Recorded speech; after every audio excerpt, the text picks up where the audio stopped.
జీవితం అంతా నీ ప్రేమ గానం అనుకుంటే పాట పాడుతున్నాం. 107వ పాట.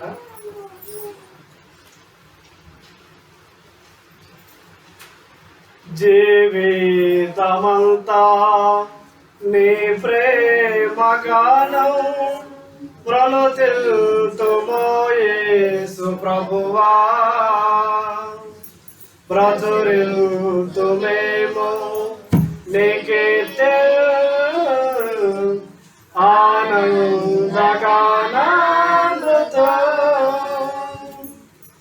జీవితమంతా నీ ప్రేమ గానం ప్రనుతిల్తుమో యేసు ప్రభువా, ప్రచురిల్తుమేమో నీ కీర్తి ఆనందగానామృతం.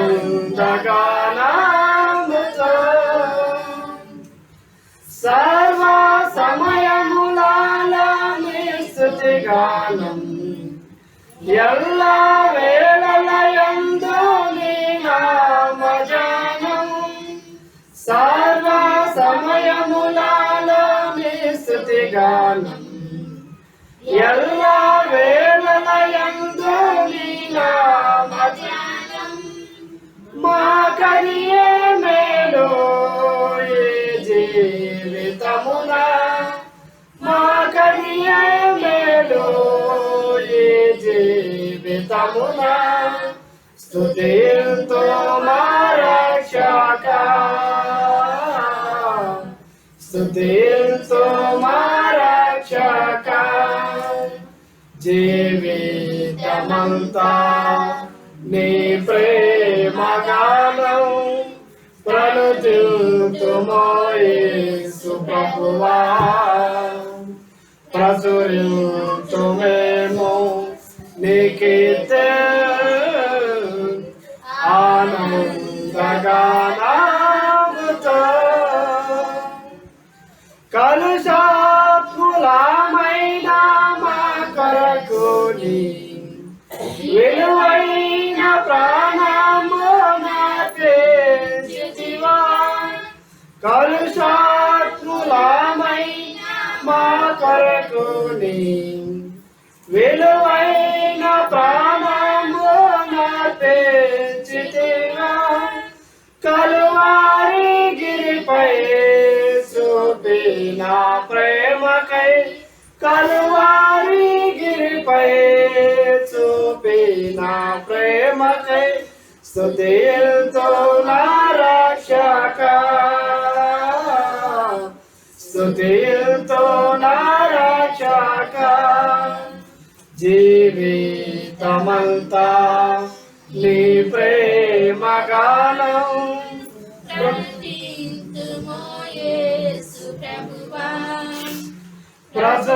ప్రచురిల్తుమేమో నీ కీర్తి ఆనందగానామృతం.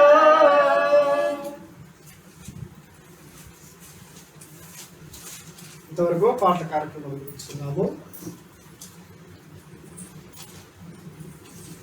మరొకసారి ప్రభు అయినటువంటి యేసుక్రీస్తు నామములో కూడి వచ్చిన మీ అందరికీ కూడా నా హృదయపూర్వక వందనాలు తెలియపరుస్తున్నాము.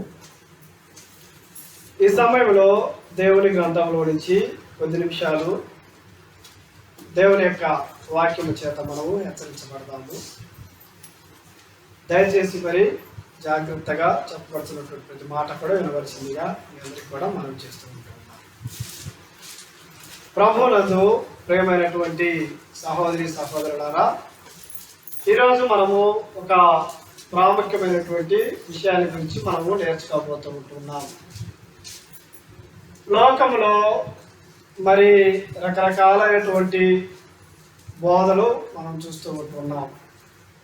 అనేక మంది దేవుని సేవ చేస్తున్నాము అని చెప్పుకునేటువంటి వారిని మనం చూస్తూ ఉంటున్నాము.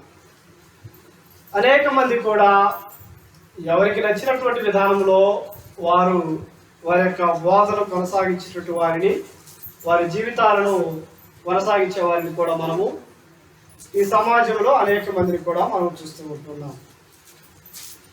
కొంతమందికి ఏది వినాలో, ఏది నమ్మాలో, ఏది నమ్మకూడదో కూడా తెలియనటువంటి పరిస్థితులలో ఉన్నటువంటి వారిని అనేక మందిని కూడా ఈ లోకంలో సమాజంలో మనం చూస్తూ ఉంటున్నాం. కారణం ఏంటి అంటే అందరూ బైబిల్లో ఉన్నటువంటి విషయాలే బోధిస్తూ ఉంటున్నారు. అందరూ యేసుక్రీస్తు గురించే మాట్లాడుతూ ఉంటున్నారు. అందరూ కూడా వాక్యములను చూయించే మాట్లాడేటువంటి వారిని అనేక మందిని కూడా మనం చూస్తున్నాం. కానీ ప్రతి విషయంలో కూడా రకరకాలైనటువంటి బోధలు, రకరకాలైనటువంటి పద్ధతులు, రకరకాలైనటువంటి ఆలోచనలు కలిగినటువంటి వారిని మనం చూస్తున్నాం. ఉదాహరణకు మనకు అర్థం కావాలి అంటే ఆరాధన ఎప్పుడు చేయాలి అనేటువంటి విషయాన్ని మరి మనం ఆలోచన చేసినప్పుడు ఇందులో కూడా చాలామంది రకరకాలైనటువంటి ఆలోచనలు కలిగినటువంటి వారిని మనం చూస్తూ ఉంటున్నాం. ఒకరు ఆదివారం ఆరాధన చేయాలంటారు, ఇంకొకరు శనివారం చేయాలంటూ ఉంటారు. మరి కొంతమంది ఏమంటారు అంటే ఏ రోజైనా ఆరాధన చేయొచ్చు అనేటువంటి వారిని కూడా మనం చూసాము. ఇందులోనే 3 రకాలైనటువంటి గుంపులను మనం చూస్తూ ఉంటున్నాం. ఆదివారం అనేది ఒక గుంపు, శనివారం అనేటువంటిది ఒక గుంపు, ఏ రోజైనా చేయొచ్చు అనేటువంటిది ఒక గుంపు. ఆ తర్వాత మరి సంఘం విషయంలో కూడా రకరకాలైనటువంటి బోధలు మనం చూస్తూ ఉంటాం. కొంతమంది సంఘానికి ఏ పేరు పెట్టాలి అంటే కొంతమంది క్రీస్తు అనే పేరు పెట్టాలి అంటుంటారు. కొంతమంది ఏమంటారంటే ఏ పేరైనా పెట్టుకోవచ్చు అనేటువంటి వారిని కూడా మనము కొంతమందిని మనం చూస్తూ ఉంటున్నాం. ఆ తర్వాత ప్రభు బల విషయంలో కూడా కొంతమంది ఏమంటారు ప్రతి ఆదివారం ప్రభు బల ఇవ్వాలి అనేటువంటిది కొంతమంది వాళ్ళు. కొంతమంది ఏమంటారు అంటే లేదు గురువారమే ఇవ్వాలి అనేటువంటి వారు కొంతమంది ఉన్నారు. కొంతమంది ఏమంటారంటే ఏ రోజైనా ప్రభు బల తీసుకోవచ్చు అనేవారు కూడా కొంతమంది.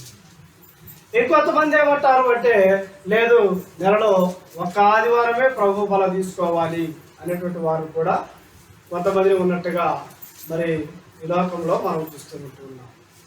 తర్వాత ఇంకా మరి రక్షణ విషయంలో కూడా మనం చూడవచ్చు. కొంతమంది ఏమంటారు అంటే బాప్తిస్మం ద్వారా మాత్రమే రక్షణ కలుగుతుంది అనేటువంటి వారిని కొంతమందిని మనం చూస్తాం.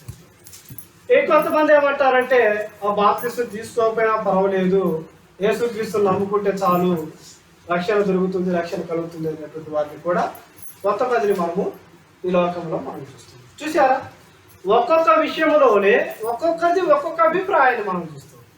అందరూ బైబిల్లోనిదే మాట్లాడుతున్నారు, అందరూ బైబిల్లోనిదే బోధిస్తూ ఉంటున్నారు, అందరూ క్రీస్తుని గురించే మాట్లాడుతున్నారు. కానీ అందరి మధ్యలో కూడా ఒకే అభిప్రాయం అనేటువంటిది లేదు అనేటువంటిది కూడా సమాజంలో అనేక మందిని ఈ లోకంలో మనం చూస్తాం. ఇక చదువురాని వారి పరిస్థితి ఏంటంటే ఎవరిని నమ్మాలో అర్థం కాదు. అందరూ చెప్పింది కరెక్టేనా అంటే అందరూ చెప్పింది కరెక్ట్గా లేదు. బయట ఏదో ఒక్కది మాత్రమే సరైనటువంటిది, సత్యమైనటువంటిది అనేటువంటి విషయాన్ని కూడా ఒకసారి మనం మరి ఇవన్నీ కూడా ఇటువంటి అనేకమైనటువంటి బోధన మధ్యలో మనము ఉన్నప్పుడు నిజాన్ని గుర్తించడం ఎలా, సత్యాన్ని తెలుసుకోవటం ఎలా, ఏది దేవుని చిత్తమో మనం తెలుసుకోవటం ఎలా అనేటువంటి దాన్ని ఈరోజు కొంతవరకు మనం తెలుసుకునేటువంటి ప్రయత్నం మనం చేస్తున్నాం. అందరూ చెప్పింది సత్యమైనటువంటిది కాదు అనేటువంటి విషయాన్ని కూడా ఒకసారి మనం గుర్తు చేసుకోవాలి. దేవుని చిత్తము ఏమిటో అది ఈరోజు మనము జాగ్రత్తగా మనం తెలుసుకునేటువంటి ప్రయత్నం చేస్తున్నాం. దయచేసి మరి ప్రతి విషయాన్ని కూడా నేను చదువుతూ ఉంటున్నాం. బైబిల్లో ఉన్నటువంటి వారు జాగ్రత్తగా పరిశీలన చేయండి. ఆ తర్వాత ప్రతి మాట కూడా నేను చెప్తూ ఉంటాను, వివరిస్తూ ఉంటాను. తెలుసుకునేటువంటి ప్రయత్నం చేయవలసిందిగా మీ అందరికి కూడా మనం చేస్తూ ఉంటున్నాం. ఈరోజు మన పాఠం పేరేంటంటే బైబుల్ వినేటప్పుడు తీసుకోవలసినటువంటి జాగ్రత్తలు, లేకపోతే వాక్యము వినేటప్పుడు మనము పాటించవలసినటువంటి నియమాలు, లేకపోతే దేవుని యొక్క చిత్తాన్ని పూర్తిగా మనము తెలుసుకోవటానికి, పూర్తిగా మనం అర్థం చేసుకోవటానికి మన హృదయంలో ఉంచుకోవలసినటువంటి విధులు అనేటువంటిది కూడా మనము ఈరోజు మనం నేర్చుకునేటువంటి ప్రయత్నం చేస్తూ ఉంటున్నాం. ఎక్కడికి వెళ్ళినా నువ్వు దేవుని యొక్క వాక్యాన్ని వింటూ ఉన్నప్పుడు ఈరోజు చెప్పబడుతున్నటువంటి ఈ కొన్ని విషయాలను జాగ్రత్తగా నువ్వు గ్రహించుకునేటువంటి వారిగా నీ హృదయంలో ఉంచుకోవాలి. ఎందుకు అంటే లోకములో ప్రతిదానికి కూడా ఒక కొలమానం ఉంది. ఒక ఇల్లు కట్టాలి, పొడవు ఎంత ఉండాలి, వెడల్పు ఎంత ఉండాలి, ఏ రూమ్ ఎంత ఉండాలి, ఏ గది ఎంత ఉంటే బాగుంటుంది అనేటువంటి కొన్ని నియమాలు మనం పాటిస్తూ ఉంటాం. లేకపోతే ఒక పని చేయాలి, ఆ పని చేయాలి అంటే ఆ పనికి కావలసినటువంటి ఆ పనిముట్లు ఏమిటి అనేటువంటివి వాటిని బట్టి మనం పనికి పెడతాం.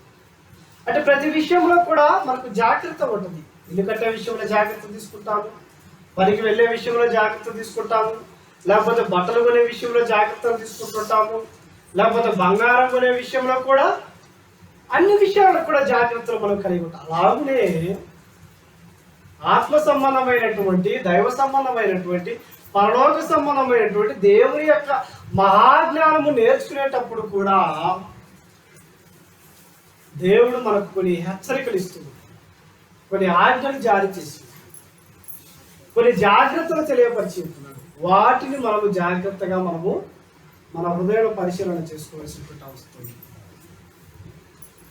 జాగ్రత్తగా గుర్తుపెట్టుకోండి. ఎందుకు అంటే బైబిల్ గ్రంథాన్ని బోధిస్తూ ఉంటున్నప్పుడు అన్ని కూడా ఒక క్రమమైనటువంటి పద్ధతులు లేవండి. విశ్వాసాన్ని గురించి నేర్చుకోవాలనుకోండి, మనం ఆది కాండం నుంచి ప్రకటన గ్రంథం వరకు మొత్తం మనం పరిశీలన చేయాలి. అప్పుడు నిజమైనటువంటి విశ్వాసం అంటే ఏంటో మనకు అర్థం. ఇంతకుముందు కూడా చెప్పాను, ఆరాధన విషయంలో రకరకాలైనటువంటి అభిప్రాయం. ఆది కాండం నుంచి ప్రకటన గ్రంథం వరకు ఆరాధన గురించి బైబిల్ ఏం చెప్తూ ఉన్నది. నేడు మనం పాటించవలసినటువంటి ఆరాధన ఎటువంటిదై ఉండాలి అది మనం అర్థం చేసుకోవాలి. సంఘం విషయంలో కూడా ఆది కాండం నుంచి ప్రకటన గ్రంథం వరకు మనం జాగ్రత్తగా మనం పరిశీలన చేయాలి. అప్పుడు సంఘాన్ని గురించినటువంటి దేవుని యొక్క సంపూర్ణమైనటువంటి ప్రణాళికను మనం నేర్చుకోగలము, తెలుసుకోగలము. ఆ తర్వాత ప్రభు బల విషయంలో కూడా ఆది కాండం నుంచి ప్రకటన గ్రంథం వరకు ప్రభు బల గురించి బైబిల్ గ్రంథం మనకి ఏం బోధిస్తూ ఉంటుంది, ఎలా చేయాలని దేవుడు కోరుతున్నారు. అలా ఒక్కొక్క విషయాన్ని మనం క్షుణ్ణంగా పరిశీలన చేసినప్పుడు మాత్రమే బైబిల్ గ్రంథంలో ఉన్నటువంటి విషయాలు మనం అర్థం చేసుకోవడానికి అవకాశం ఉన్నది అనేటువంటి విషయాన్ని కూడా మీకు తెలియపరుస్తుంది. చూడండి, యెషయా గ్రంథము 34వ అధ్యాయము 16వ వచనం నేను చదువుతున్నాను. యెషయా గ్రంథము 34వ అధ్యాయము 16వ వచనం. యెహోవా గ్రంథమును పరిశీలించి చదువుకొనుడి. ఏం చేయాలంటే బైబిల్ గ్రంథాన్ని ఏం చేయాలంట? చదివేటప్పుడు ఎట్లా చదవాలంట? పరిశీలించి చదివేటువంటి వారిగా ఉండాలి. ఎందుకు పరిశీలన చేయాలో బైబిల్ గ్రంథంలో మనకు చక్కని విషయాలు కూడా మనకు అందించబడుతూ ఉంటుంది. కాబట్టి మనం గుర్తుంచుకోవాల్సింది ఏంటంటే బైబిల్ చదివేటప్పుడు ప్రతి మాటను కూడా జాగ్రత్తగా పరిశీలించి చదివేటువంటి వారిగా ఉండాలి అనేటువంటి కూడా మరి లేఖనాలను బట్టి మనకు అర్థమవుతుంది. ఎందుకు పరిశీలన చేయమన్నాడో తెలుసా దేవుడు? చూడండి, అక్కడ యెషయా గ్రంథంలోకి రండి. యెషయా గ్రంథము 28వ అధ్యాయము 10వ వచనం. యెషయా గ్రంథము 28వ అధ్యాయము 10వ వచనం. ఆజ్ఞ వెంబడి ఆజ్ఞ, ఆజ్ఞ వెంబడి ఆజ్ఞ, సూత్రము వెంబడి సూత్రము, సూత్రము వెంబడి సూత్రము, కొంత ఇచ్చట కొంత అచ్చట చెప్పుచున్నాడని వారు అనుకొందురు అనేటువంటి విషయాన్ని ఇక్కడ మనం చూస్తూ ఉంటున్నాం. ఎందుకు యెహోవా గ్రంథాన్ని పరిశీలన చేయమని దేవుడు కోరుకున్నాడు అంటే అన్ని కూడా ఒక చోట లేవు. ప్రతి విషయాన్ని, ఏ విషయాలైతే మనం తెలుసుకోవడానికి ఇష్టపడుతూ ఉన్నామో, దేని గురించి అయితే నేర్చుకోవడానికి ఇష్టపడుతున్నామో ఆ విషయాలు అన్ని కూడా ఒకే పేరాలో, లేకపోతే ఒక అధ్యాయంలో, ఒక పుస్తకంలో మనకు లేవు. ఎట్లా ఉన్నాయట? ఆజ్ఞ వెంబడి ఒకదాని తర్వాత ఒకటి, ఒకదాని తర్వాత ఒకటి, ఒకదాని తర్వాత ఒకటి చెప్పుకుంటూ వచ్చాడు. ఆదికాండం మొదలుకొని ప్రకటన. తర్వాత సూత్రము వెంబడి సూత్రము, సూత్రము వెంబడి సూత్రము. ప్రతి విషయాన్ని కూడా మరి ఒకదాని తర్వాత ఒకటి, ఒకదాని తర్వాత ఒకటి, ఒక క్రమమైనటువంటి పద్ధతులు దేవుడు చక్కగా తెలియపరుచుకుంటూ వచ్చాడు. కాబట్టి మనము కూడా బైబిల్ గురించి స్పష్టమైనటువంటి పరిపూర్ణమైనటువంటి అవగాహన మనం కలిగి ఉండాలి అంటే ప్రతి విషయాన్ని కూడా జాగ్రత్తగా మనం పరిశీలన చేస్తూ చదువుకుంటూ వెళ్ళాలి. ప్రతి విషయాన్ని కూడా జాగ్రత్తగా నేర్చుకుంటూ చదువుకుంటూ వెళ్ళాలి. అప్పుడే బైబిల్ గ్రంథంలో ఉన్నటువంటి ప్రతి విషయం కూడా మనకు స్పష్టంగా అర్థం, లేకపోతే అర్థం కాదు అనేటువంటి విషయాన్ని కూడా మనం తర్వాత కొన్ని విషయాలు తెలియకపోతే ఇంకేమన్నాడు? కొంత ఇచ్చట కొంత అచ్చట. అంటే ఆదికాండంలో కొంత దొరుకుతుంది, తర్వాత నిర్గమకాండంలో కొంత దొరుకుతుంది, ఆ తర్వాత చరిత్రలోకి వస్తే కొంత దొరుకుతుంది, ఆ తర్వాత ప్రవక్తల గ్రంథంలోకి వస్తే కొంత దొరుకుతుంది, ఆ తర్వాత సువార్తలో కొంత దొరుకుతుంది, ఆ తర్వాత పౌలు గారు రాసినటువంటి పత్రికలో కొంత దొరుకుతుంది. ఒక విషయాన్ని గురించి సమాచారం అక్కడక్కడక్కడ కొన్ని పుస్తకాలలో కొంత కొంత సమాచారం దేవుడు పొందుపరిచి ఉన్నాడు. కాబట్టి బైబిల్ గ్రంథాన్ని జాగ్రత్తగా చదువుకోవడం వల్ల, జాగ్రత్తగా నేర్చుకోవటం వల్ల, జాగ్రత్తగా వినటం వల్ల ఒక విషయాన్ని గురించి మనం పరిపూర్ణమైనటువంటి స్పష్టమైనటువంటి దేవుని యొక్క చిత్తాన్ని మనం తెలుసుకోవడానికి అవకాశం ఉన్నది అనేటువంటిది కూడా లేఖనాలను బట్టి మనకు అర్థమవుతుంది. తర్వాత అక్కడే చూడండి 13, 11, 12, 13 వచ్చినాడు కూడా కలిసి ఉంటవి. అదే మాట మళ్ళీ అక్కడ కూడా చెప్పాడు. ఏమన్నాడు? మధ్యలో చదువుతున్నాను. ఆజ్ఞ వెంబడి ఆజ్ఞ, ఆజ్ఞ వెంబడి ఆజ్ఞ, సూత్రము వెంబడి సూత్రము, సూత్రము వెంబడి సూత్రము, కొంత ఇచ్చట కొంత అచ్చట యెహోవా వాక్యము మీకు వచ్చును. చూసారా ఎంత స్పష్టంగా చెప్పాడు? అదే మాటను మరలా ఒకసారి జ్ఞాపకం చేస్తాం. బైబిల్ గ్రంథము నేర్చుకునేటప్పుడు అన్నీ ఒక చోట మనకు దొరకదు. అక్కడ కొంత, అక్కడ కొంత, అక్కడ కొంత, అక్కడ కొంత. నేటి దినాల్లో బోధించేవారు ఎట్లా ఉన్నారు అంటే ఎవరికి నచ్చిన విధానంలో వారికి చెప్పుకుంటూ ఈ విధంగా పరిశీలన చేసేవారు బహు తక్కువ ఉన్నారు. ఈ విధంగా జాగ్రత్తగా మనం పరిశీలన చేసి చదువుకొని నేర్చుకున్నప్పుడు మాత్రమే బైబిల్ మనకు స్పష్టంగా అర్థమవుతుంది అనేటువంటి విషయాన్ని కూడా మనం గుర్తు చేసుకోవాలనుకుంటాం. కాబట్టి అలాగున దేవుని యొక్క వాక్యం మనకు దొరుకుతుంది అనేటువంటి కూడా ఇక్కడ లేఖనాలను బట్టి మనకు జ్ఞాపకం ఇచ్చేది. ఆ తర్వాత బైబిల్ వినేటప్పుడే గుర్తుంచుకోవాల్సినటువంటి మరొక విషయాన్ని కూడా జ్ఞాపకం చేస్తాను. చూడండి, కొరింథీయులకు రాసినటువంటి మొదటి పత్రిక, కొరింథీయులకు రాసినటువంటి మొదటి పత్రిక 2వ అధ్యాయము, కొరింథీయులకు రాసినటువంటి మొదటి పత్రిక 2వ అధ్యాయము 13వ వచనం. ఎప్పుడు కూడా బైబిల్ వినేటప్పుడు ఈ సంగతులు మనం గుర్తు చేసుకోవాలి. ఏ సంగతులు? బైబిల్ చదివేటప్పుడు, వినేటప్పుడు జాగ్రత్తగా చదవాలి, పరిశీలన చేసి చదవాలి. ఎందుకు అంటే ఒకదాని తర్వాత ఒకటి ఒక క్రమమైనటువంటి పద్ధతిలో ఉంది. ఆ విధంగా దేవుడు తన గ్రంథంలో అనేకమైనటువంటి విషయాలు రాయించాడు. తర్వాత బైబిల్ వినేటప్పుడు మనం గుర్తుంచుకోవాల్సిన విషయం ఏంటంటే,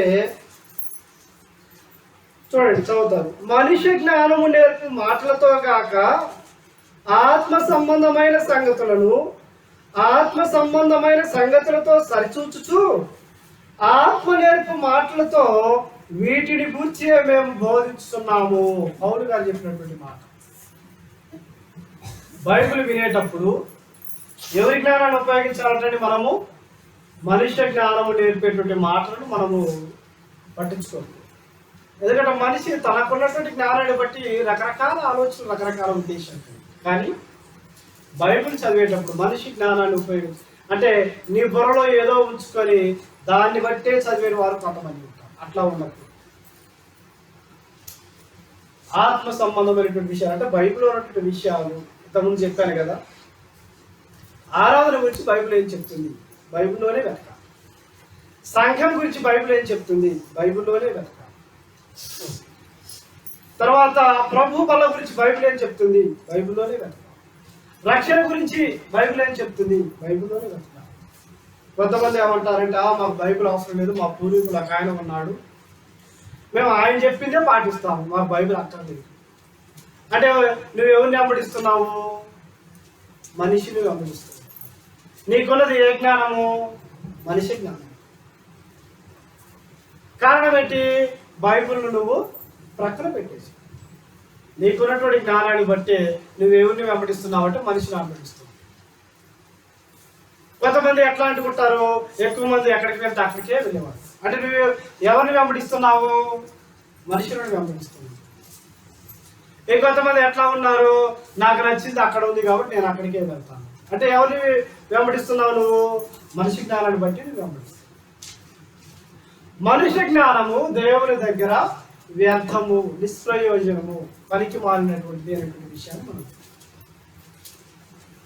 బైబిల్ వినేటప్పుడు ఎట్లా ఉండాలంటే మనిషి జ్ఞానాన్ని, మన జ్ఞానాన్ని పక్కన పెట్టి దేవుని జ్ఞానం చేత మనము ఆత్మ సంబంధమైన ప్రతి విషయాన్ని వాక్యముల చేతనే మనం పరిశీలించాలి. దేవుడు చెప్పాడుగా, ఎందుకు అంటే అక్కడ కొంత అక్కడ కొంత అక్కడ కొంత అక్కడ కొంత దేవుడు రాయించు. మనిషి జ్ఞానం పనికిరాదు. అటువంటి విషయాలు మనము జాగ్రత్తగా మనం గుర్తుంచుకోవాల్సిందిగా మరి లేఖనాలను బట్టి మనకు అర్థమవుతుంది. ఎందుకో తెలుసా? ఎందుకు మనిషి జ్ఞానాన్ని బట్టి మనము పాటించకూడదు, మనిషి జ్ఞానాన్ని మనం ఆధారం చేసుకోకూడదు అంటే చూడండి, పేతురు రాసినటువంటి రెండవ పత్రిక, పేతురు రాసినటువంటి రెండవ పత్రిక 1వ అధ్యాయము 21. పేతురు రాసినటువంటి రెండవ పత్రిక 1వ అధ్యాయము 21. 20 కూడా చదువుతాను, గమనించండి. 20, 22 కలిపి చదువుతాను. ఒకడు తన ఊహను బట్టి చెప్పటం వలన లేఖనములో ఏ ప్రవచనము పుట్టదని మొదట గ్రహించుకోవాలను. ఇంతకుముందు చెప్పారుగా, మనిషి జ్ఞానాన్ని మనం ఉపయోగించుకోకూడదు. కారణం ఏంటి? మనిషి యొక్క ఊహను బట్టి, మనిషి యొక్క ఆలోచనను బట్టి, మనిషి యొక్క ఉద్దేశాన్ని బట్టి, మనిషి యొక్క జ్ఞానాన్ని బట్టి బైబిల్ రాయబడింది. మనిషి అనుకున్న విధంగా కూడా బైబిల్ రాయబడింది. కారణం ఏంటో కూడా అక్కడ చూడండి. ఏలయనగా ప్రవచనము ఎప్పుడునూ మనిషి ఇచ్చను బట్టి కలగలేదు కానీ, అంటే మనిషి యొక్క కోరికను బట్టి బైబిల్లో ఉన్నటువంటి విషయాలు రాయబడలేదు. రాసింది మానవ మాత్రుడు అయినప్పటికీ కూడా వారు దేవుని యొక్క ఆత్మచేత ప్రేరేపించబడిన వారై, దేవుని యొక్క నడిపింపును బట్టి, దేవుని యొక్క ఆత్మ సంబంధమైనటువంటి జ్ఞానమును బట్టి దేవుడు కొంతమందిని ఏర్పాటు చేసుకొని ఎన్నుకొని వారి ద్వారా దేవుడికి నచ్చినటువంటి దేవుడి యొక్క చిత్తాన్ని బైబిల్ గ్రంథంలో పొందుపరిచి ఉన్నారు అనేటువంటి విషయాన్ని మనం అంటే మనిషిని యొక్క జ్ఞానాన్ని బట్టి బైబిల్ మన దగ్గరికి రావాలి. చూడండి ఏమన్నా 21. ఏలయనగా ప్రవచనము ఎప్పుడును మనుషుని ఇచ్చను బట్టి కలగలేదు కానీ మనుషులు పరిశుద్ధాత్మ వలన ప్రేరేపింపబడిన వారై దేవుని మూలముగా పలికిరి. అంటే రాయబడినటువంటి విషయం కూడా దేవుని యొక్క జ్ఞానము చేతనే రాయబడింది. కాబట్టి దేవుని యొక్క జ్ఞానము ఎక్కడ దొరుకుతుంది మనకు అంటే బైబిల్లో దొరుకుతుంది. మనిషి జ్ఞానం ఎక్కడ ఉన్నది? బైబిల్కు వెలుపటం. మనిషి జ్ఞానము వేరు, దైవ జ్ఞానము వేరు. మనిషి ఆలోచనలు వేరు, దేవుని ఆలోచన. మనిషి తత్వము వేరు, దైవతత్వం వేరు అనేటువంటి విషయాన్ని కూడా జాగ్రత్తగా మనం గుర్తుంచుకోవాల్సిందిగా మనం చేస్తాం.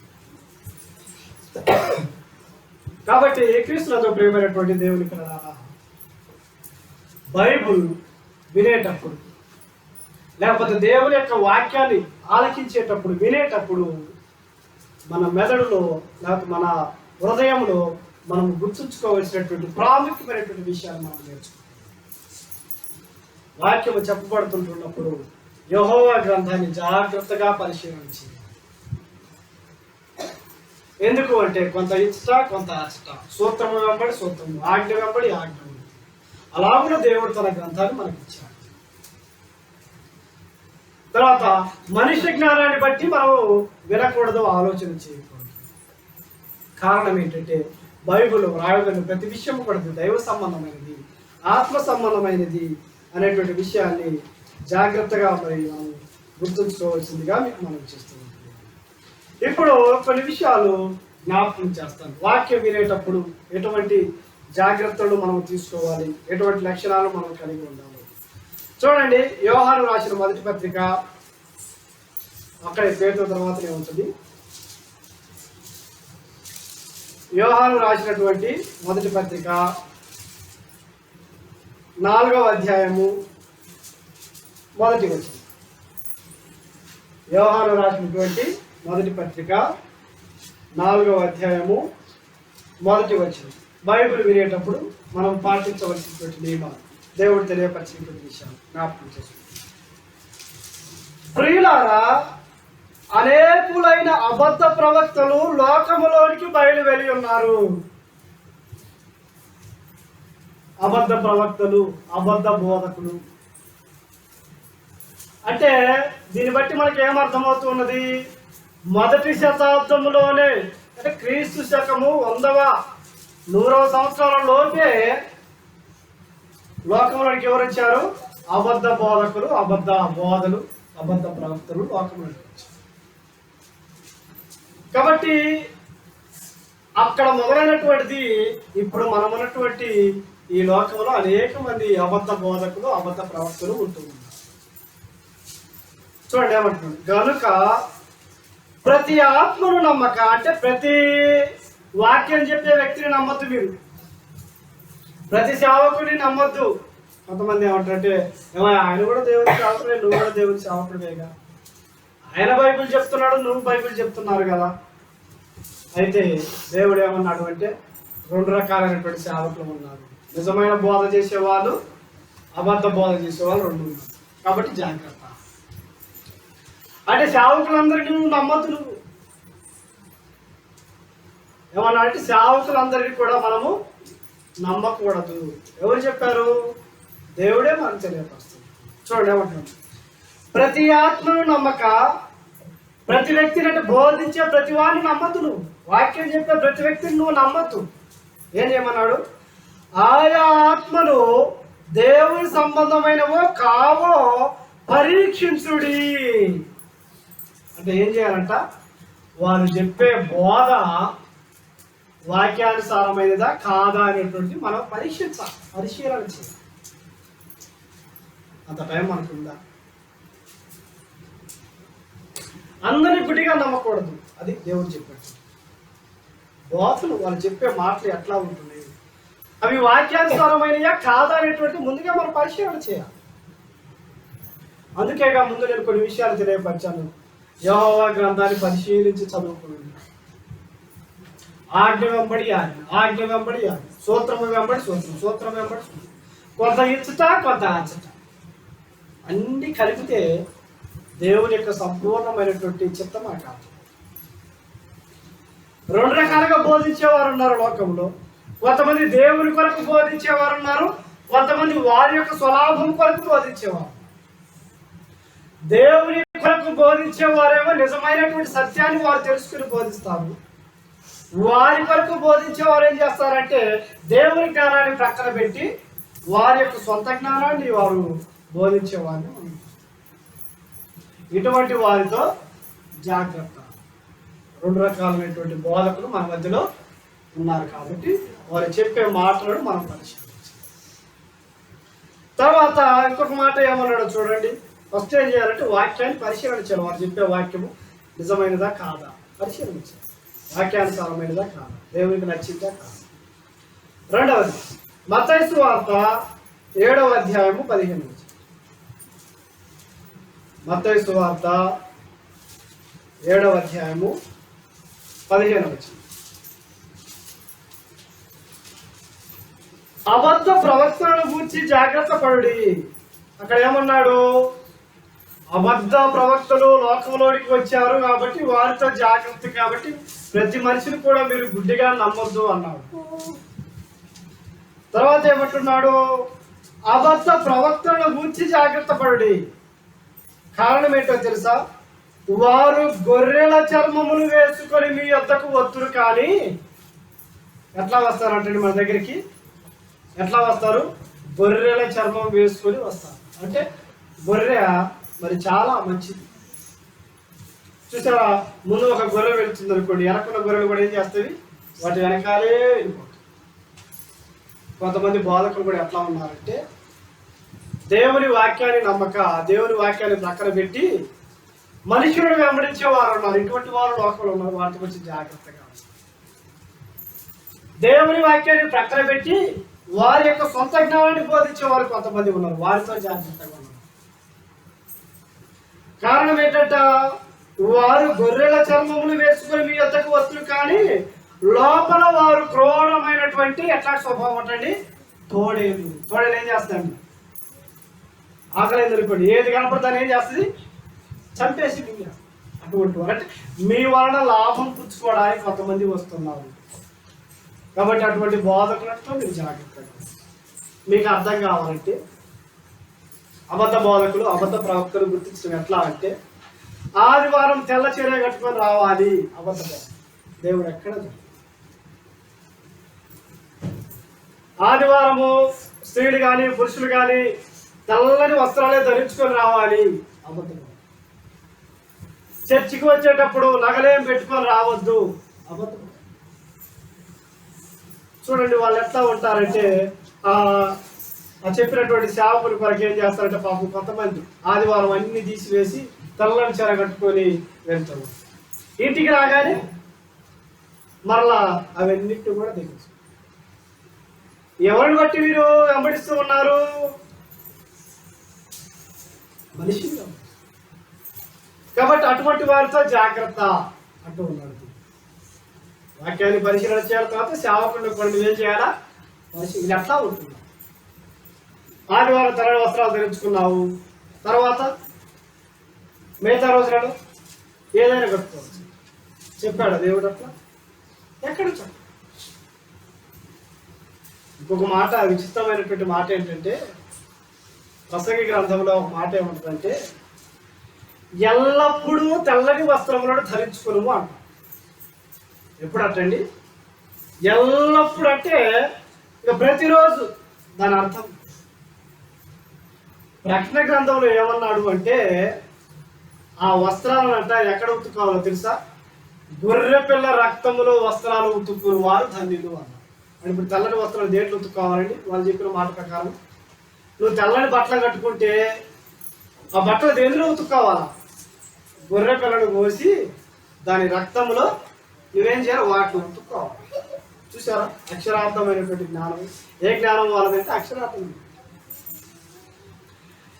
నీ శరీరం ఉన్నటువంటి బట్ట కాదని తెల్లగా ఉండాల్సి, నీ హృదయము, నీ అంతరంగము, నీ మనస్సు, నీ మనస్సాక్షి అంతరంగం అంతా కూడా తెల్లనిగా ఉండాలి. అంటే ఎటువంటి మచ్చ దాగు లేకుండా ఉండాలి అనేటువంటి దైవం. గొర్రెపిల్ల రక్తము అంటే నీ పాపాలను ప్రభు అయినటువంటి యేసుక్రీస్తు యొక్క రక్తములో కడుగుకోవడం. చూసారా ఎంత అర్థం ఉంది. నీ పాపాలను ఎందులో కడుక్కోవాలా, యేసుక్రీస్తు అట్లాంటి వాడు అంటే గొర్రె పిల్ల వలె మౌనిగా బొచ్చు కత్తిరించు వారి ఎదుట నిలవబడి ఉండేను అని లేఖనాలు సువార్తలు. అంటే మన మనస్సు, మన హృదయము, మన ఆలోచనలు, మన బుద్ధి, మన తలంపులు ఎట్లా ఉండాలి అంటే ఆ తెల్లని వస్త్రం ఎలాగైతే కాంతివంతంగా దగదగ మెరుస్తూ ఎటువంటి మచ్చలేనటువంటి జీవితంగా, మచ్చలేనటువంటి వస్త్రంగా ఉన్నదో క్రైస్తవులమైనటువంటి మన బ్రతుకు మచ్చలేనిదై ఉండాలి. అది దేవుడు. ఒకవేళ పాప మాలిన్యంలో పడిపోయినప్పుడు క్రీస్తు ప్రభు యొక్క రక్తములో నీ పాపాలను కడుక్కోవాలని కూడా దేవుడు చూపించాడు. కాబట్టి ఇటువంటి వారితో ఏమన్నాడు, జాగ్రత్తగా ఉండమన్నాడు. బోధన పరిశీలన చేయాలా, బోధకులను పరిశీలన చేయాలి. తర్వాత ఇంకొక మాట విషయం నేను జ్ఞాపకం చేస్తాను. తెస్సలోనికీయులకు రాసిన మొదటి పత్రిక 5వ అధ్యాయము 20వ. ఏం చెప్తామండి, రకరకాలైన వారు వస్తున్నారు. మాది కరెక్ట్ అంటున్నారు. మేము చెప్పింది నిజం అంటున్నారు. మేము చెప్పింది ఏం చేయమంటారు, దానికి కూడా దేవుడు అన్నారు. తెస్సలోనికీయులకు రాసిన మొదటి పత్రిక 5వ అధ్యాయం 20.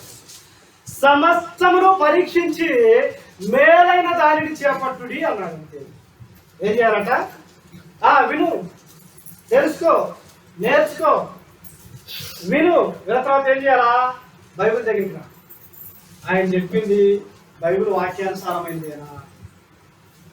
ఆయన చేసేది వాక్యంలో ఉన్నదే చేస్తున్నాడా? దాన్ని బట్టి దేవుడు ఏం కోరుకుంటున్నాడు, ఈ మనిషి ఏం చేస్తూ ఉంటున్నాడో అది మనం గుర్తుంచుకోవాలి.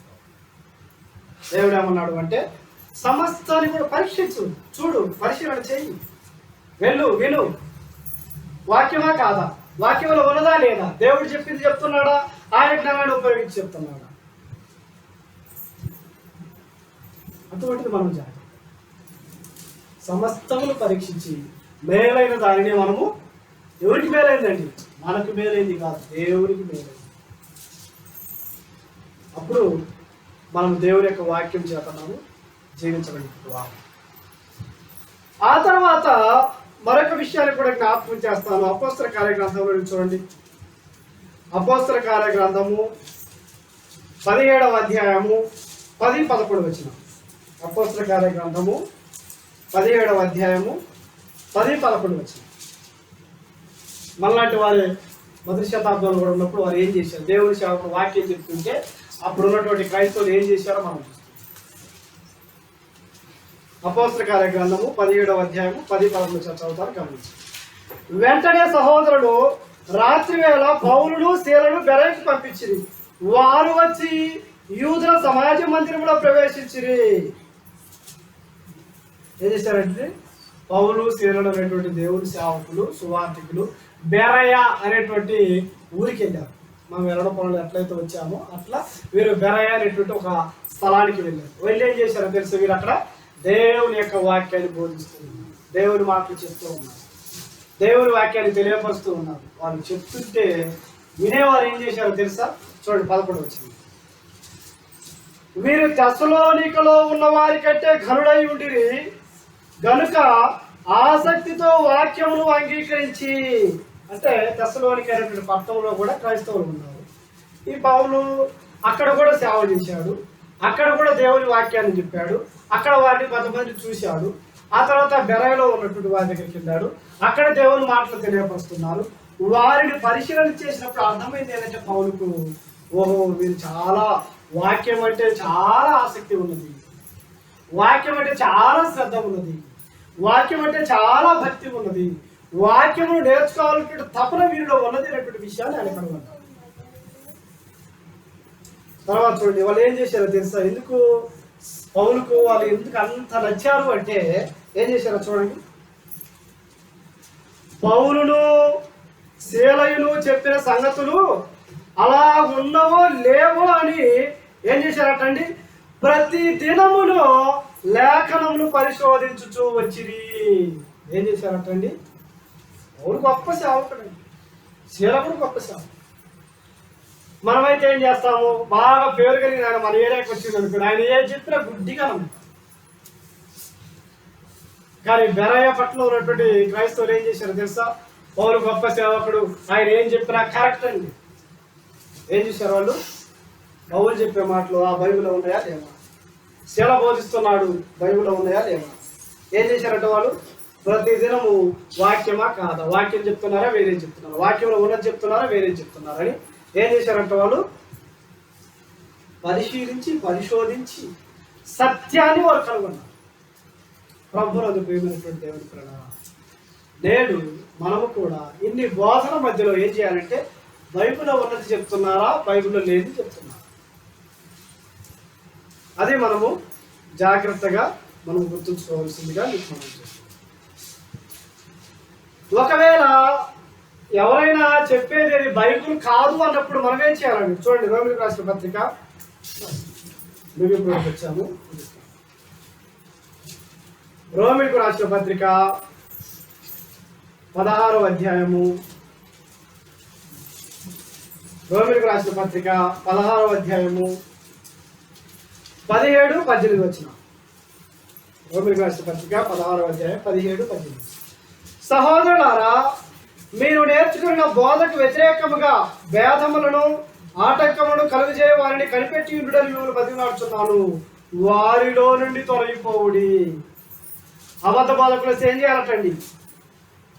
ఆయన రమ్మన్నాడు కదని పో, ఏమో రమ్మన్నది కదని పో, నేను రమ్మన్నానని పో. వాళ్ళు చెప్పేది నిజం కాదని తెలిసినప్పుడు ఏం చేయాలంట మనము వాళ్ళ దగ్గరికి వెళ్ళొద్దు అన్నాడు. మనుషుల కోసం వెళ్ళాలా తప్పదు వద్దన్నాడు. అప్పుడు నువ్వు ఎవరి జ్ఞానాన్ని ఉపయోగిస్తున్నట్టు? నీ జ్ఞానాన్ని ఉపయోగిస్తున్నావు. దేవుడు ఏమన్నాడు అంటే వారు చెప్పేది అబద్ధ బోధని నువ్వు తెలిస్తే వెంటనే వాళ్ళ దగ్గర అసలు వెళ్ళొద్దా, వాళ్ళ నుంచి తొలగిపోవాలి. అది దేవుడు చెప్పినటువంటి మాట. వారు ఎవరంట?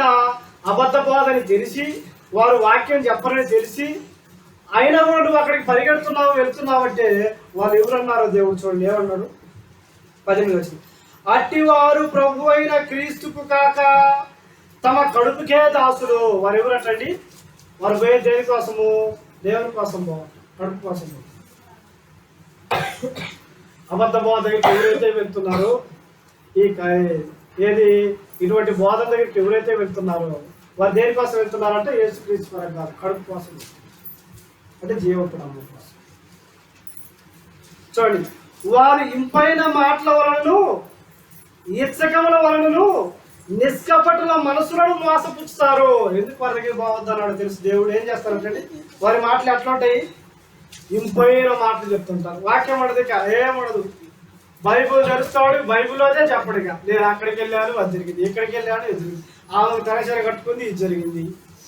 ఇదే బాధ. ఏం చేస్తున్నారు వాళ్ళు? మనుషులు ఏం చేస్తున్నారు అటండి? మాయం చేస్తున్నారు, మోసపుచ్చుతున్నారు. వారిని ఏమన్నాడంటే దేవుడు అబద్ధ బోధకుడు. బైబిల్లోని చెప్పకుండా చెప్పే వారందరూ కూడా అబద్ధ బోధ. వారితో జాగ్రత్తగా ఉన్నారు. చూడండి ఏమంటే ఇప్పుడు ఏమన్నాయి మనం ఎక్కడికి వెళ్ళి వెళ్ళినప్పుడు చూడండి, వారు ఇంపైన మాటల వలన ఎక్కడ సభకి ఏం చేస్తారండి? ఇంపైన మాటలు. ఎవరైనా పొడిని పెట్టుకున్నాం అనుకోండి, వారిని పొగలటమే సరిపోతుంది. బైబిల్ పక్కన పెట్టారు. మా చర్చికి రాకముందు అట్లా ఉండేవారు, మా చర్చికి వచ్చిన తర్వాత ఇల్లు కట్టుకున్నారు, పెళ్లిళ్ళు అయినా పిల్లలు పుట్టారు, ఇదే మాట. అప్పుడు అబ్బాయి మా గురించి ఏం చెప్పారు? ఏం లేదు అక్కడ, వాక్యం తప్ప అన్నీ ఉంటాయి. వారిని ఏమన్నా అంటే దేవుడు అబద్ధ బోధించాడు. చర్చికి రాకముందు ఏం లేదని చర్చికి వచ్చిన తర్వాత అంతా కలిసి వచ్చింది. ఏం చెప్పావు నువ్వు? ఇంపైన మాటలు. తర్వాత ఇచ్చకముల వలన ఏం చేస్తారంటే వాళ్ళు నిష్కపటుల మనసులను వారు మోసపుచ్చుతారు. అంతకుముందు బాగుండేవాడు. ఆయన ఎప్పుడైతే ఆ పాస్టర్ గారు చెప్పాడో ఇంకా బోధ పక్క వాక్యాన్ని పక్కన పెడతాడు, ఇంకా దేవుని పక్కన పెడతాడు. ఈయనను గమనించడం మొదలు ఈయన ఆరాధించడం. అటువంటి వారు ఉన్నారా లేరు మన మధ్యలో? చాలా మంది ఈ లోకంలో మనం. అటువంటి వారితో మనం జాగ్రత్తగా ఉండాలి అనేటువంటిది కూడా లేఖనాలను బట్టి మనకు చాలా స్పష్టంగా మనకు అర్థమవుతూ ఉంటుంది. ఇక ఆ తర్వాత ఏం చేయమన్నాడో చూడండి. ఏమి నేర్చుకుంటున్నాము? యెహోవా గ్రంథాన్ని పరిశీలన చేసి మనం నేర్చుకునే వారిగా చదివే వారిగా మనం ఉండాలి. ఎందుకు అంటే కొంత ఇచ్చట కొంత అచ్చట ఉన్నది.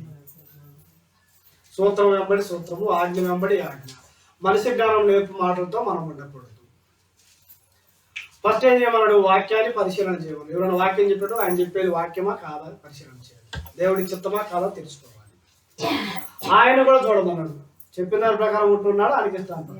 వాక్యంలో ఉన్నది చెప్తున్నాడు, లేని చెప్తున్నాడు. తర్వాత ఏమన్నాడు? చూడండి, వినండి, మంచిది పట్టుకోండి, మంచిది. ఆ తర్వాత ఏమన్నాడు? ఒకవేళ వాళ్ళు చెప్పేది వాక్యంలో లేనిదైతే ఏం చేయమన్నాడండి? వాళ్ళ నుంచి దూరంగా ఉండమన్నాడు. ఇప్పుడు ఎట్లాంటి వాళ్ళు ఉన్నారంటే నేను చెప్తా చూడండి. ఇప్పుడు లోకంలో ఉన్నటువంటి వాళ్ళు క్రైస్తవం అనేటువంటి పేరు పెట్టుకొని ఉండేవారు, చలామణి అవుతున్నట్టు వాళ్ళు ఎట్లాంటి వాళ్ళు అంటే రండి. తిమోతికి రాసిన 2వ పత్రిక, తిమోతికి రాసిన 2వ పత్రిక 4వ అధ్యాయం. తిమోతికి రాసిన 2వ పత్రిక 4వ అధ్యాయము 2 నుంచి 4 వచనాలు చదువుతారు. జాగ్రత్తగా గమనించండి, ఆలోచించండి. అపోస్తలుడైనటువంటి పౌలు గారు తిమోతికి చెప్పినటువంటి మాటలు మనం చదువుతూ ఉంటున్నాం. జాగ్రత్తగా గమనించి చదువుతాం. వాక్యమును ప్రకటించము. తిమోతి సేవకి వెళ్ళావు కదా, రకరకాలైనటువంటి మనుషుల్ని కనపడుతూ ఉంటారు. ఎట్లాంటి వాళ్ళు కనపడా నువ్వేం చేయాలి అంటే వాక్యాన్ని చెప్పు, వేరే చెప్పద్దు. చదువు. వాక్యమును ప్రకటించము, సమయమందును అసమయమందును ప్రయాసపడము. సమయం ఉన్నప్పుడు దేవుని సేవ చేసి, సమయం లేనప్పుడు కూడా దేవుని సేవ. వాక్యాన్ని ప్రకటించడం మాత్రం ఆపొద్దు అన్న. తర్వాత ఏమన్నా చూడండి.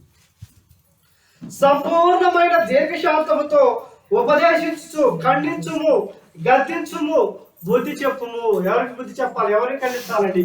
పాపములో ఉన్న వారిని ఖండించాలి, పాప మార్గంలో ఉన్న వారిని ఖండించాలి, దేవునికి దూరంగా ఉన్న వారిని ఖండించాలి, వారికి బుద్ధి చెప్పాలో, వారికి హెచ్చరించాలో, వారికి దేవుని యొక్క వాక్యం నేర్పించి అటువంటి వారిని దేవుని దగ్గరికి తీసుకుని రాని బైబిల్లో మరి పౌలు గారు బోధించారు.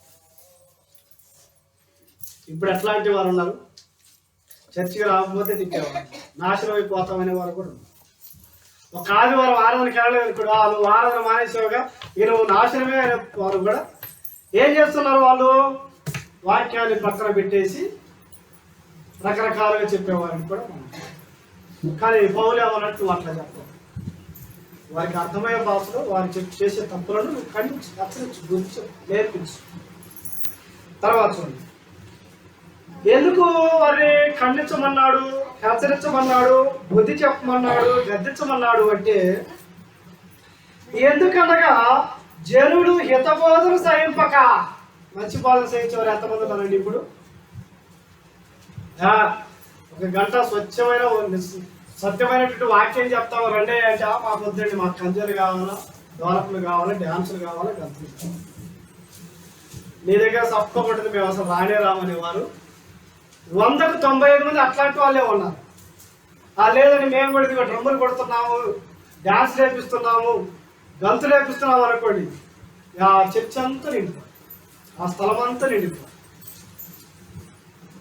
అటువంటి వారి మధ్యలో మనం.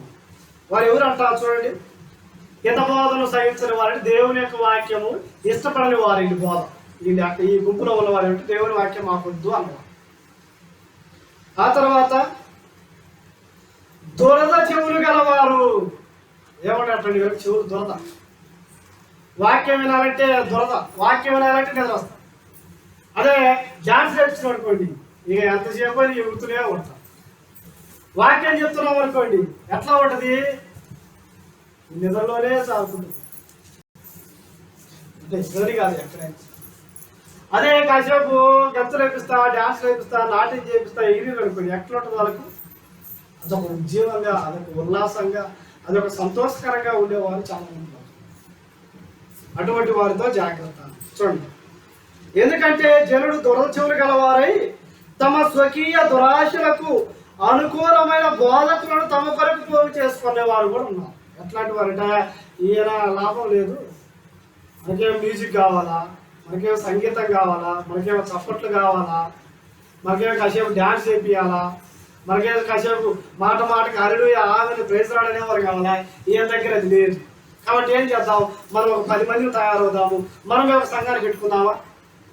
ఎట్లా వచ్చినాయి పోతాం. ఎందుకంటే నా వాక్యం తప్ప ఇంకోటి చెప్పట్లేదు, అది మనకు నచ్చట్లేదు, మన చెవులేమో దురద, అది వినటానికి ఇష్టపడట్లేదు, కాబట్టి మనం వేరే పోగు చేసుకున్నాం అనేవారు కూడా వచ్చింది. సంఘాలు ఎట్లా వచ్చినట్టు ఎట్లా వచ్చింది? దురద చెవులు కలిగి వారి మనసులో ఏదో ఉంటుంది, బైబిల్లో ఏదో ఉంటుంది, బైబిల్లో వాక్యం ఖండిస్తుంది వాళ్ళు, అవి అయ్యేది బాగాలేకపోవడం పక్కన.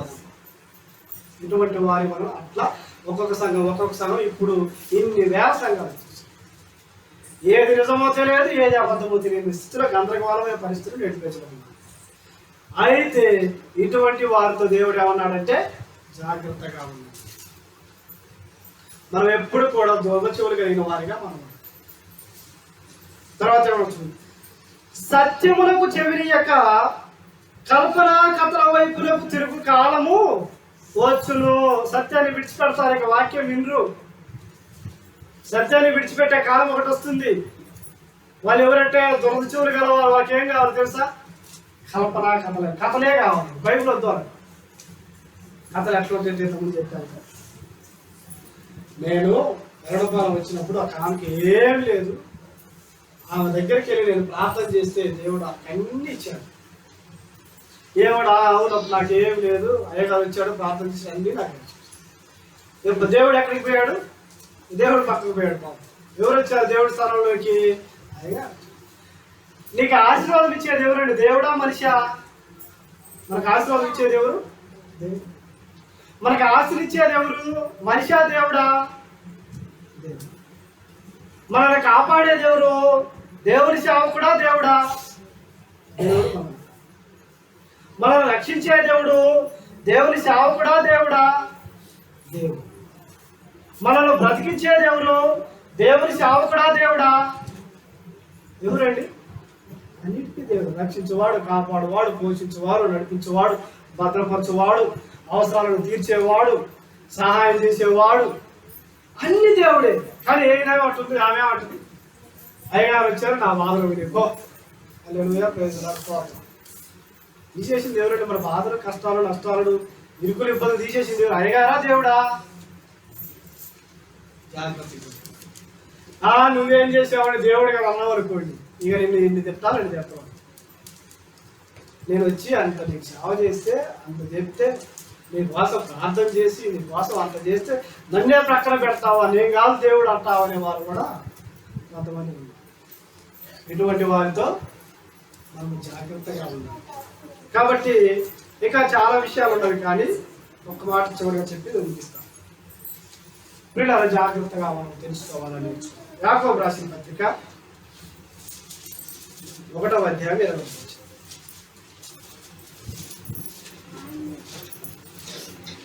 యాకోబు రాసిన పత్రిక 1వ అధ్యాయం 20వ వచనం. యాకోబు రాసిన పత్రిక 1వ అధ్యాయం 20వ వచనం. పేతురు తర్వాత అందుచేత సమస్త కల్మషమును విర్రవీగుచున్న దుష్టత్వమును మాని లోపల నాటబడి మీ ఆత్మలను రక్షించుటకు శక్తి గల వాక్యమును సాత్వికముతో అంగీకరించాలని. వాక్యములో ఏముందట? వాక్యంలో ఏముందంటే శక్తి ఉంది. ఆ శక్తి గల వాక్యమును మనం ఏం చేయాలి అంటే సాత్వికముతో దానిని మనం అంగీకరించే వారిగా, లోబడే వారిగా, వినేవారిగా, తెలుసుకునే వారిగా, నేర్చుకునే వారిగా.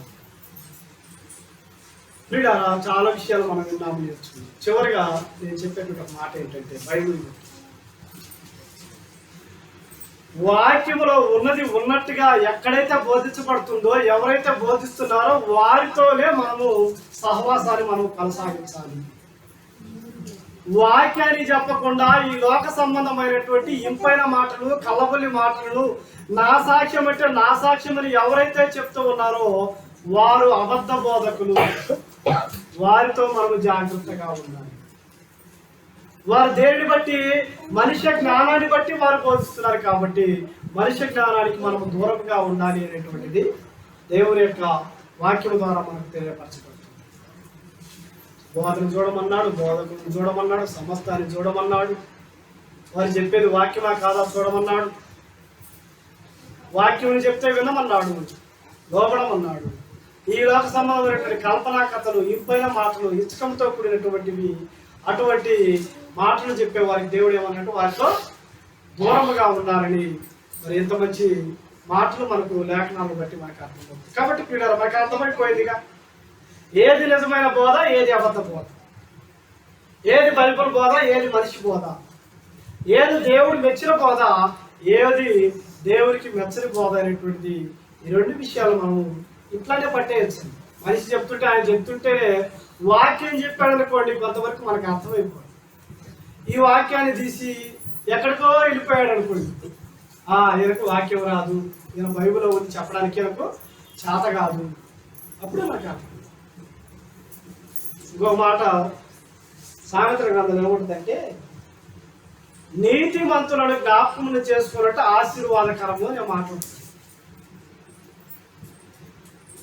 ఇప్పుడు ఎట్లాంటి వారు వచ్చారంటే, ఏ మనిషి చనిపోయినా, తాగుబోతైనా, దొంగ అయినా, వారికి చనిపోయినప్పుడు జ్ఞాపకార్థకుడికి ఏం రాస్తారంటే, నీతిమంతులను జ్ఞాపకం చేసుకున్నట్టు ఆశీర్వాదకరం అంటారు. ఎవరికి? యేసుక్రీస్తు గురించి చెప్పండి మాట. నువ్వెవరికి తగ్గించావు దాన్ని? చచ్చిపోయి అంటే తాగుబోతుడికి, మోసగాడికి, ఏ వ్యసనాలు కూడా అన్ని ఉన్నోడు తీసుకొచ్చి ఆ వాక్యం చదివిస్తాం. అసలు ప్రార్థనకు కూడా పోవడం, ఆరాధనకు పోవడం, దేవుడు అంటే భక్తిని వాళ్ళని తీసుకొచ్చి ఆ వాక్యం చదివిస్తాం. అప్పుడు మనకి అర్థమైపోతుంది. కాబట్టి అటువంటి వారితో మనం జాగ్రత్త కలిగి దేవుని యొక్క వాక్యానుసారమైనటువంటి బ్రతుకులో, జీవితంలో మనం ముందుకు వెళుతూ ఎల్లప్పుడూ కూడా దేవుని యొక్క సత్యం పెట్టి, దేవుని యొక్క వాక్యం, దేవుని యొక్క వాస్తవాన్ని తెలుసుకుని దేవుని చిత్తానుకూలమైనటువంటి బ్రతుకులో మనం ముందుకు వెళ్ళవలసిందిగా ఈ కొద్ది మాటలు తెలియపరుస్తూ నన్ను నేను హెచ్చరించుకుంటూ వాక్యాన్ని మరి మనం ముగించుకుంటున్నాం. అలాగనే మరి క్రీస్తునందు ప్రియమైనటువంటి